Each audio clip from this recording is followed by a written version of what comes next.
planted yung evidence. Tama yung investigasyon ng NCRPO na planted.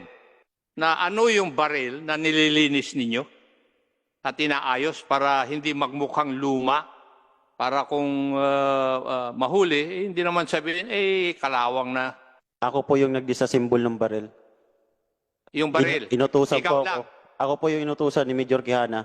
Si Sergeant Democrito ang naglagay ng bagong finishing Yes, Your Honor. para magmukhang pupwede. Yun din ba yung mga baril na nakuha nyo doon sa 1811? Yes, Your Honor. Nung nagulat po ako, yun po yung nakalatag na baril pong iniinventaryo po nung seizing officer. Yung 2 baril po, Your Honor. Makikita natin mamaya dyan yung mga karton ng pera na inilabas. And you will find out here na ang dami pang inilabas, not subject of the search warrant. Kasi ang search warrant, ang dadalhin mo lang sa korte at ilalabas, ay yung subject ng search warrant. Pero may mga laptop na inilabas. General Mariano, do you know the meaning of command responsibility? Yes, Mr. Chair. Paki-define nga rito sa body na ito what you understand by command responsibility. Command responsibility, Mr. Chair, after knowing that there is a lapses, a preferential lapses that had been made by of the personnel, you failed to take Where did action. you get that definition of command responsibility? As Kaya pala nagkakaloko-loko at dinideny mo yung mga kalokohan ng iyong mga bata. At I'm not sinasabi denying. palagi, wala ka sa operation na yon. For your information, command responsibility means, General Nartates, a commander is responsible for whatever his unit does or fails to do. Would that be correct?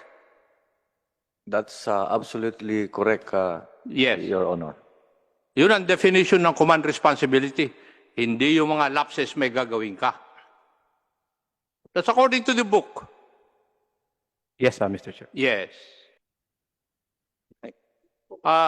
This is an operation involving the implementation of a search warrant on 1811 of the Solimare Towers for illegal possession of firearms. May tanong ko, Sergeant Ruiz? Yes, Your Honor. Yes. What was your testimony in the last hearing? Na ano yung baril na nililinis ninyo at inaayos para hindi magmukhang luma, para kung mahuli, hindi naman sabihin, kalawang na yung mga baril. Ganyan naman ang gawain ng mga polis dati na nahuhuli ko. Your Honor, ako lang po yung nag-disassemble. Ako po yung nag-disassemble ng baril. Yung baril. Inutusan Ikaw po lang. ako. Ako po yung inutusan ni Major Quijana. Kasama ko po si Patrolman Adinas. So, ibig sabihin, si Major Quijana ang nagbigay sa inyo yung mga baril para Yes, Your Honor. linisin. Yes, Your Honor. Yes.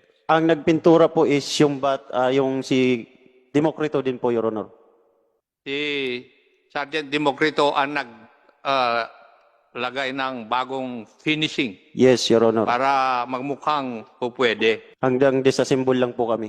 Tapos sila na po yung nagpintura, Your Honor. Yes. And may I know, since ikaw ang investigador, yun din ba yung mga baril na nakuha nyo doon sa 1811? Your Honor, if I may, Patrolman Adena, Your Honor. Yes. Yes, Your Honor, nung tinawag na po ako Your Honor, pag-akyat po do sa park suit sa room po, nagulat po ako, yun po yung nakalatag na baril pong iniinventaryo po nung seizing officer. Yung 2 baril po, Your Honor. Yes. Tama. Okay? So, Mr. Chairman, at the back of my head, ang conclusion ko, hindi po search warrant ng baril ang kwan. Search warrant para makuha yung pera. Kasi yun ang impormasyon na binigay at the back of my head nung driver at saka bodyguard. Dahil from July, August, and September, 4 na withdrawal na ginawa yung boss nung inchik na subject matter of your kwan search amounting to 64 million doon sa Okada. And I have a receipt of all those withdrawals. You want to show it, Congressman Ako? Andito sa cellphone ko. But I have here. No, You want to nandiyan show pala in the public? But continue on your Oh, yes. questioning. Sige, go. So, ibig sabihin, planted yung evidence. Tama yung investigation ng NCRPO na planted. Kasi from their investigation report, planted yung kwan. And it was not a regular search conducted. Kaya naiinis ako kay Major kaya na kanina pa naglalay itong tao ito eh. Pag ako nag-file ng motion na ma-contempt ito, hindi lang 30 days ang ibibigay ko at hindi dito ang kulungan. To teach him a lesson. Doon sa pag-search ninyo, yung DVD, yung video ng inside the room na putol, yung pinakita kanina ni Chairman, siguro galing doon sa hindi nabura na body cam. Yun ang kwan. But I have here a video doon sa hallway ng 18th floor. Pwede i-present ninyo? Yan, okay. Okay. Go ahead, pare.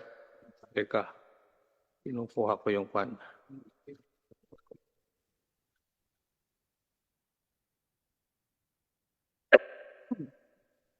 Kung titingnan natin, maraming bag ang inilalabas. Sige. At dito rin natin makikita na kumatok sila sa ibang units. At hinuli nila yung mga babae.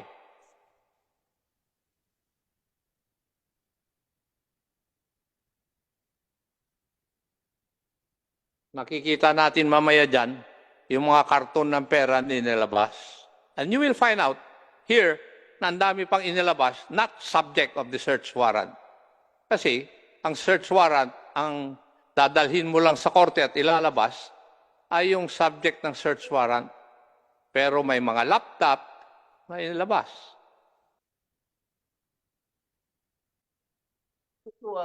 Congressman Ako, that, is it true that para at least kasabay po niya no? Kasi may binabanggit ka na yung mga inilabas na kahon. Mamaya, Nandyan makikita lalabas. dyan. Okay, sige, go ahead. Ngayon, in the last hearing also, merong mga umamin sa inyo na sila ang kumatok doon sa ibang kwarto. Doon sa kwarto ng mga Chinese na ladies na hinuli for allegedly human trafficking and prostitution. Sino mga yun? Yung kumatok. Yes. Umapo kayo nga rito. That is Kayo nagkatok sa mga kwarto ng iba eh. Garcia, sila Adena, si Ruiz, sino yung mga kumatok? Nasaan kamay? Upo kayo. Your Honor, during that time po kasi na-establish na nila na allegedly may human trafficking daw po. And since kami po yung mga babae doon, Your Honor, kami po yung inutusan nilang kumatok. At that point in time, na-establish yung human trafficking. Before po kami inutusan, allegedly Yes. na-establish na daw po Sige. nila. Okay. During that time, Your Honor, when my investigator were preparing the sketchy report about what's happening inside 1811, Your Honor,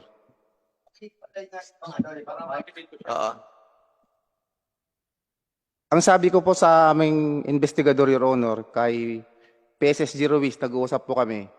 Kasi doon pa lang, Your Honor, ipinipilit na nila na mayroong violation ng RA 9208. Ang sabi na, pinag-usap kami ni investigador, sir, ang sabi ko sa kanya, Ruiz, imposibleng may 9208 kasi wala naman akong nakikitang na-violate na elements ng 9208. Sinong mag-act na victim? Kung victim ang mga yan, sino mag-exit ng affidavit? Wala. Pero Your Honor, ipinilit nila yun, Your Honor. Yung 9208. Doon pa lang sa taas, ayaw na namin, Your Honor, pero ipinilit nila yung 9208. Kasi yun ang paraan para mailabas nyo yung pera. Fruit of the crime of violating 9208. Diba? Kasi sa search warrant ng firearms, hindi nyo pwedeng ilabas yun at i-report sa korte or what. Diba? Oh, sabihin mo sa akin. Yes, Your Honor, saka to continue, Your Honor, para magkaroon ng shed light lang kasi ang hirap kasi mapakinggan yung kasinungalingan nila, sir, Your Honor. Yung tasking ko kasi din, Your Honor, is lobby security at mag-secure sa 1811. Doon sa pre-operational briefing pa lang, Your Honor, sinabihan na ako na kapag na-secure yung lobby, saka ko pa lang iaakyat yung mga searchers at mga arresting officers. Yes. So pag-akyat ng entering party, Your Honor, siguro yun yung nawawalang time, Your Honor, na kinat yung BWC. Inakyat ko, Your Honor, yung mga searchers at arresting officers namin, mga 15 to 20 minutes muna, sir. Kung ititignan mo yung napuputol na BWC, magja-jive sa. Kasi nung pag-akyat ko sa kanila, sir, Your Honor, inapproach ako kaagad ng aking investigador, si PSG Ruiz. Ang sabi niya sa akin, Chief Clerk, hindi ako pinapapasok sa kwarto na yun. Hindi ko na alam kung anong nangyayari. Yun po yung nangyari, Your Honor, nung mga time na yun. So tama yung aking teorya. Diba? Absolutely, Your Honor. Yes. At medyo mahina rin kayo na mag-isip. Paano ako makakakuha ng mga ganyan kung hindi ipapadala ng isa sa kasamahan ninyo?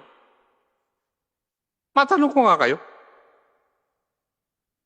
Kaya alam ko na from the very start na mali kasi mismo, paano ko makukuha yung resibo ng bank transaction, kung magkano, lahat, kung walang nagbibigay sa akin ng informasyon na kasamahan ninyo sa loob? Alam mo ko na naman yung nangyari na eh. Di ba? Yes. And your superior still insist na legit yung operation. Kaya ako galit na galit eh. Kasi ginagawa niya akong tanga. Sa totoo lang. Alam ko naman yung nangyari eh.